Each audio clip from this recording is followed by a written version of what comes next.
Fala galera, tudo bem? Vou conversar hoje com vocês sobre reprodução humana, nosso sistema reprodutor.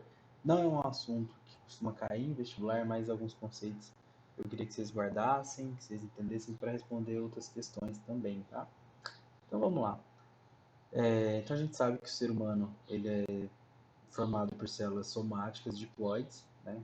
Com 2N igual a 46 cromossomos, e aí algumas células que vão dar origem aos gametas por um processo de meiose. Depois a gente vai olhar mais a fundo como que acontece isso, né?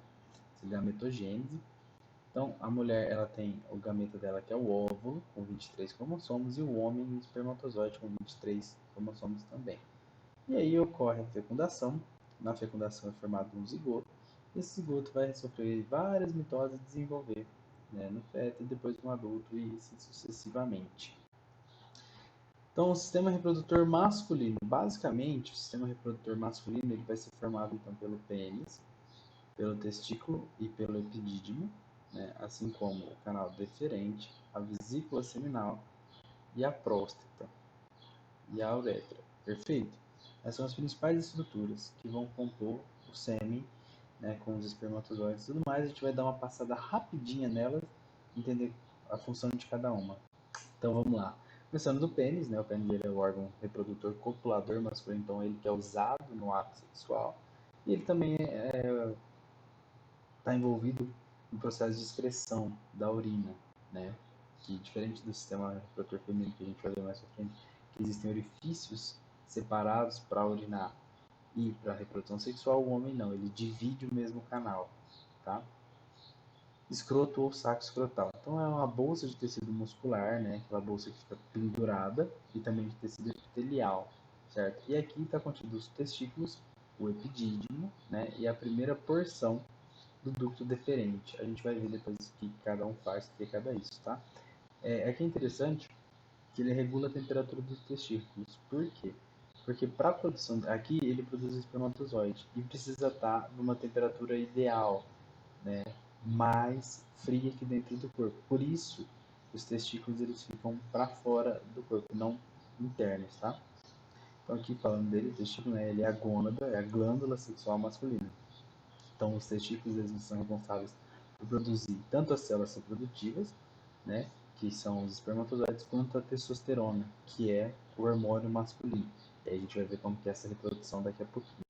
Epidídimo. Ele é o ducto contorcido, com cerca de 6 metros. Então, aqui dentro tem 6 metros de ducto, que está bem contorcido. Nele acontece a coleta e o armazenamento dos espermatozoides. Aqui também vai acontecer a maturação espermática. O que é isso?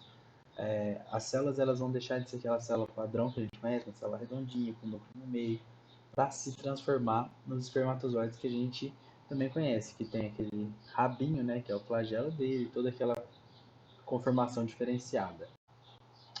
Uretra. A uretra ela é um ducto que vai desde a bexiga até o meato urinário, que é essa abertura para o meio externo, permitindo o escoamento da urina. E, como eu falei para vocês, a saída dos espermatozoides vai utilizar o mesmo canal. Vesícula seminal.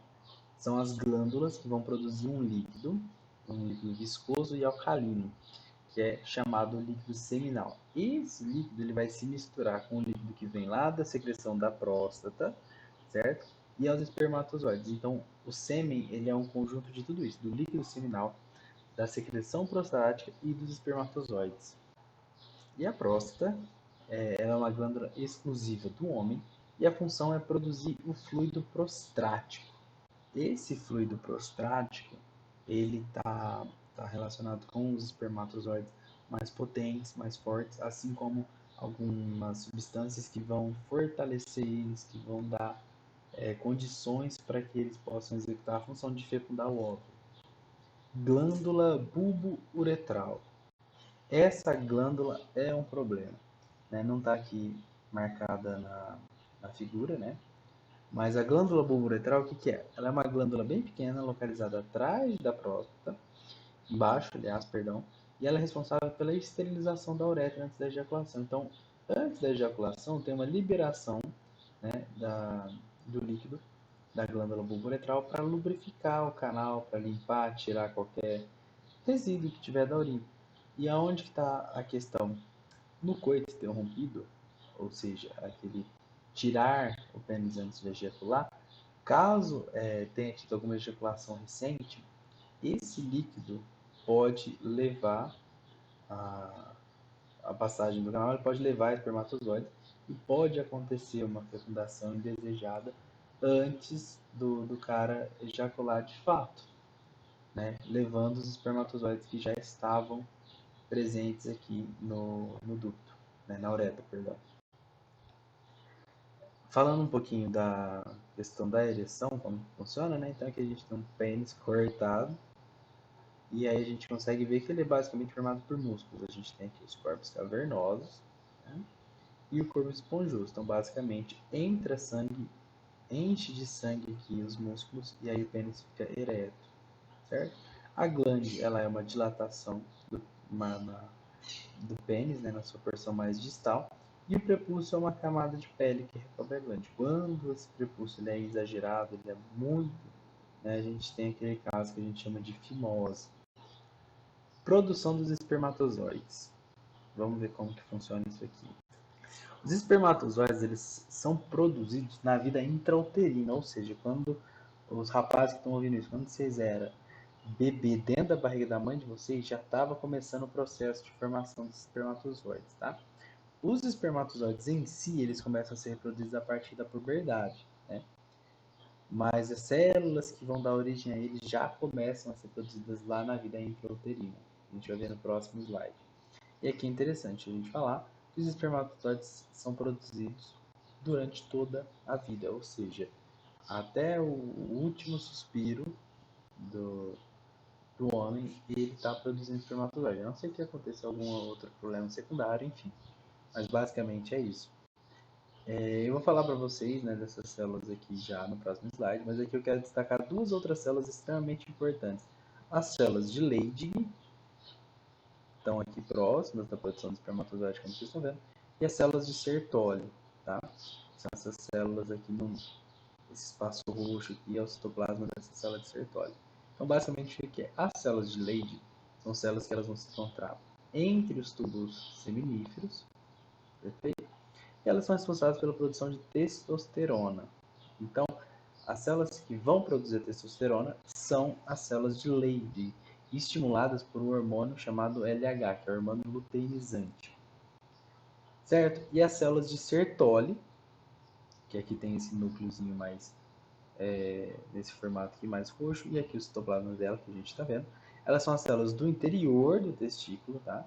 E elas promovem a sustentação e a nutrição dos espermatozoides e das espermátides, que são as células que vão dar origem aos espermatozoides. E além disso, né, todos os espermatozoides que saem danificados, às vezes sai sem flagelo, sai sem núcleo, sai com algum problema, ela mesma já fagocita e mata essa célula, né, digere essa célula, certo? Passando para o processo de espermatogênese, então a gente tem uma célula germinativa 2N, que vai sofrer uma mitose, formando as espermatogônias, que vão sofrer mais uma mitose, e vão formar 4 espermatogônias, certo? Então, isso daqui é o que a gente vai chamar de período germinativo, ou período de proliferação, certo? Que vão originar as espermatogônias A e espermatogônias B. O que é essa diferença? As espermatogônias A, elas vão ser um tipo de célula-tronco, entre aspas, tá? Não usem esse termo. E elas vão produzir células germinativas por toda a vida. E as espermatogônias do tipo B são as que vão sofrer mitose, da origem aos espermatócitos e aos espermatozoides. Perfeito? Então, continuando aqui. Então, a gente está aqui nas espermatogônias. Elas vão crescer sem ter uma divisão celular, só crescer de tamanho. E aí vão dar origem ao espermatócito 1, que aí é o que a gente chama de período de crescimento, né? Fase de crescimento. As espermatogônias, elas crescem, mas não realizam divisão celular, elas continuam 2N, certo? E aí a gente vai ter o período de maturação. O que é isso? Ele é um período de ocorrência da meiose. Então, o espermatócito 1 vai sofrer meiose e vai se dividir nos espermatócitos 2, na primeira fase da meiose. Quando acontece a segunda fase da meiose, né, vocês viram isso em citologia, a gente vai ter as espermátides, certo? As espermátides, elas vão ser as células que vão originar os espermatozoides.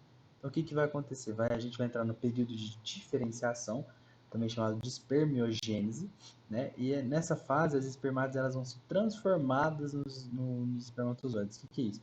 Vai ser formado o acrossomo, que é essa, entre aspas, né, a cabecinha do espermatozoide, com um aumento, uma proliferação das mitocôndrias, porque ele precisa de muita energia para bater a cauda, o flagelo dele, né? E o núcleo, certo?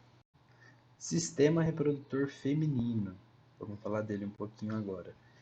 Começar pelos ovários, né? Então, os ovários eles realizam a produção dos hormônios femininos, que é o estrógeno e a progesterona, e eles também são responsáveis pela produção dos ovócitos secundários, tá? Comumente a gente chama de óvulo, né?